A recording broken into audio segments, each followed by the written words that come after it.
Buen día a todos y todas.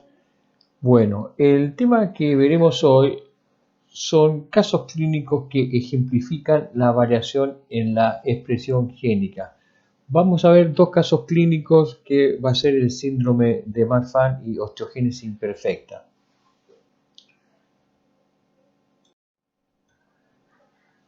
Veamos cuál va a ser nuestra ruta del día de hoy. En primer lugar, caracterizar las enfermedades monogénicas, que son las que surgen a partir de la expresión de un gen, puede ser de un gen o varios genes que inciden sobre el mismo caso clínico. Y también vamos a analizar qué factores influyen en la expresión de los genes. Y como caso clínico en esta clase vamos a ver Marfan. ¿Cómo podemos entrar en el caso? Se da el caso de tener pacientes con un genotipo susceptible para una determinada enfermedad, pero esta se presenta con mucha diversidad.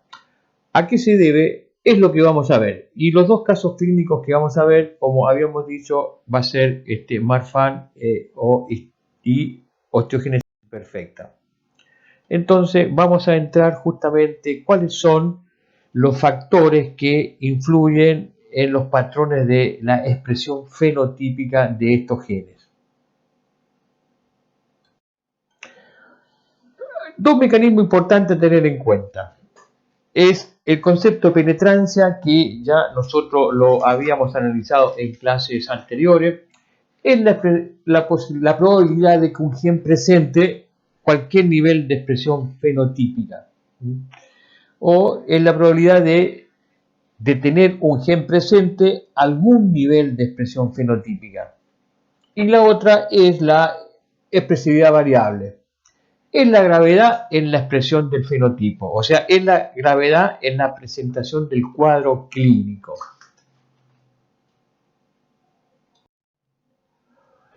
Bien, ¿cuál es la correlación entre genotipo y fenotipo? En un trastorno monogénico se ve mucha heterogeneidad en la presentación. O sea que se pueden incluir varios fenotipos similares que están determinados realmente por genotipos diferentes. Esa es una cosa a tener en cuenta. Y la otra es la heterogeneidad genética en la presentación, digamos, de estas enfermedades. Nosotros tenemos dos tipos de heterogeneidad. La heterogeneidad alélica es la que surge de tener muchas mutaciones en un gen determinado. El ejemplo que nosotros habíamos visto anteriormente es fibrosis quística, que tiene arriba de 2000 mutaciones y que presentan distintos cuadros. Y la otra es cuando un cuadro clínico depende de 2 o 3 genes. Esto se llama heterogeneidad de locus. Acordémonos que los genes se ubican en un determinado lugar que se llama locus, en un determinado lugar del cromosoma. Bueno, en el caso de osteogénesis imperfecta están implicados en el caso clínico 2 genes. Y se puede dar entonces 2 genes diferentes, pero 2 genes también que tienen muchas mutaciones ellas mismas. Por lo tanto, acá se da la idea de cuán variable puede ser la presentación del cuadro clínico. Otro tema interesante a tener en cuenta es el concepto de pleiotropía. La pleiotropía se define como la implicancia fenotípica debido a la afectación de un gen. O sea, como sale en el cuadro, es un gen que produce alteraciones en distintos sistemas orgánicos sin tener una relación directa estos sistemas orgánicos. No hay una relación anatómica directa. Por ejemplo, aneurisma y cristalino ectópico es el ejemplo claro de lo que es la pleiotropía. O sea, como ustedes pueden ver en el cuadro, un gen define una característica 1, característica 2, característica 3, y las características 1 y 2 no tienen una relación anatómica directa. En las enfermedades monogénicas es interesante tener esta siguiente relación. Si el gen codifica una proteína estructural, por ejemplo las fibras colágenas, el patrón hereditario es dominante. Lo vamos a ver ahora en Marfan y lo vamos a ver también en osteogénesis imperfecta. Ahora, si el gen codifica una proteína funcional, por ejemplo, una enzima, un receptor de membrana, el patrón hereditario es recesivo. Nosotros habíamos visto, por ejemplo, fibrosis quística, una proteína funcional que tiene un patrón hereditario recesivo. Incluso también estuvimos viendo en la hemofilia, donde hay un factor de coagulación que es una proteína funcional que está ligado al cromosoma X, tiene también un patrón hereditario de tipo recesivo. Bueno, centrémonos ahora, propiamente dicho, en el síndrome de Marfan.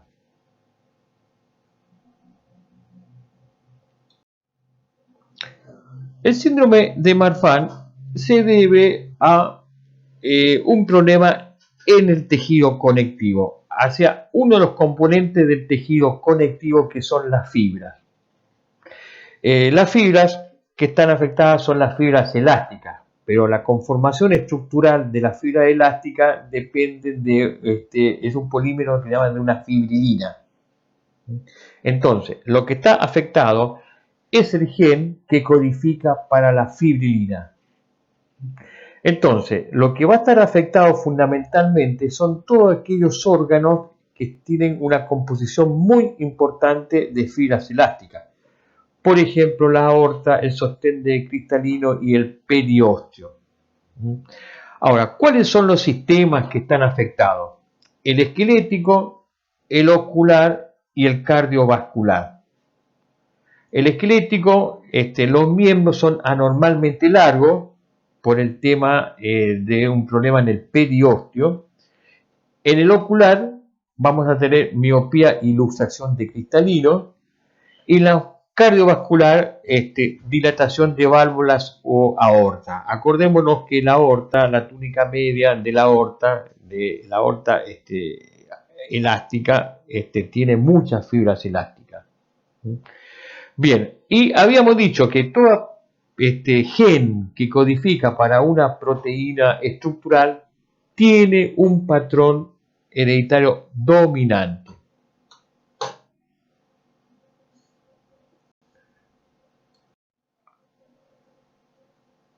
Entonces, tengamos en cuenta que el gen que está afectado se llama fibrilina 1, que juega un papel importante en los tejidos elásticos. Defecto del gen, determina un crecimiento de huesos largos y una de las características fundamentales del síndrome de Marfan son estatura alta, o sea, los miembros altos.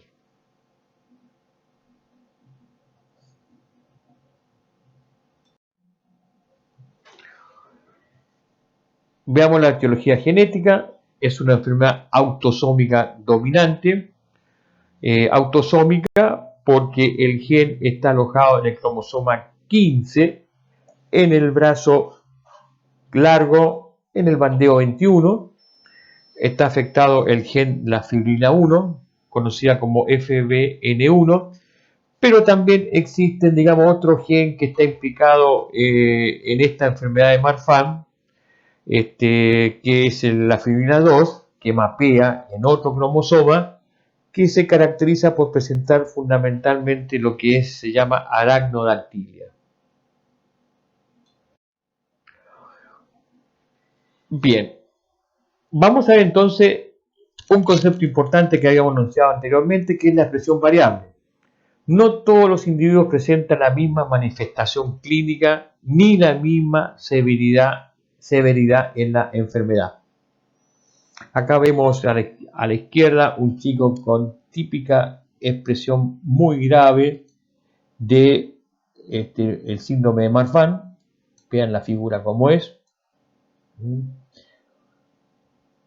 Y a la derecha tenemos una persona deportista, o sea, no expresó tan grave la enfermedad, pero sin embargo tuvo rotura de aorta debido al síndrome de Marfan. Ahí se ejemplifica bien claro el tema de la variabilidad. Bien, una cosa interesante también a tener en cuenta. En la mayoría de los casos, el síndrome de Marfan es hereditario, con un patrón hereditario dominante.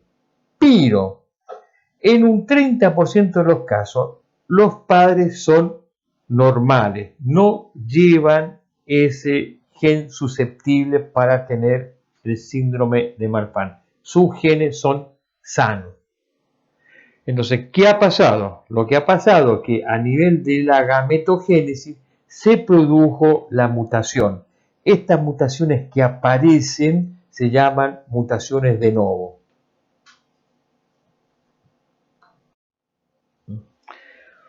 Bien, ¿y cuál es la diversidad de órganos que están afectados? En primer lugar, tejido pulmonar. La aorta, principal vaso sanguíneo, que al tener debilidad en su túnica media, donde hay muchas fibras elásticas, puede haber dilatación aórtica o aneurisma aórtico. Ojos, causa cataratas, puede tener miopía, puede haber luxación de cristalino, o sea, una dislocación del cristalino. Puede tener problemas en la piel, no hay fibras elásticas que componen la dermis, y también en el tejido que cubre la médula espinal. Esto va a tener consecuencias anatómicas importantes que las vamos a ir viendo. Este es el caso de la aracnodactilia. Es evidente cómo están los dedos, fíjense, acá como estén, típico de aracnodactilia, dedo bastante largo. Este es un problema justamente del tejido que rodea la columna vertebral, lo que produce una escoliosis bastante importante, como ustedes pueden ver, y también una característica fundamental en el tema del síndrome de Marfan es el tórax excavado, que se llama. El tórax se hunde y también puede presentar al revés, tórax en quilla, del otro lado. O sea, el esternón se ve afectado en esta enfermedad de Marfan.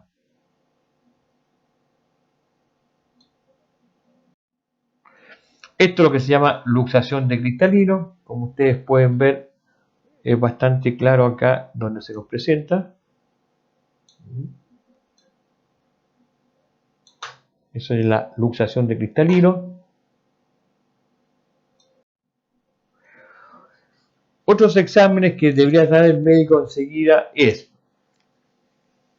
ver qué puede pasar con el tejido vascular. Aneurisma, puede producirse aneurisma, atelectasia pulmonar, o sea, rigidez pulmonar, y también podemos tener problemas en las válvulas cardíacas. Acá nosotros estamos pensando cómo está un prolapso la válvula mitral. La válvula mitral tendría que ser de esta forma, bien recto, y acá se nos está presentando así. ¿No es cierto? Eso es un problema justamente del contenido de fibras elásticas de las válvulas.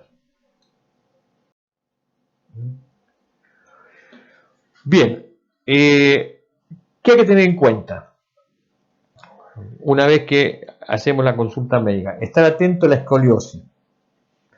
Medicamentos para disminuir la frecuencia cardíaca, o sea, de evitar una hipertensión. Evitar las actividades atléticas.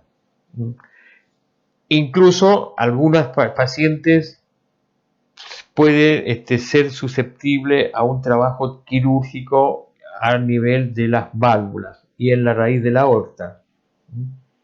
Y también Estas personas pueden tener problemas de dentinogénesis y también hay que tomar antibióticos en los procedimientos dentales.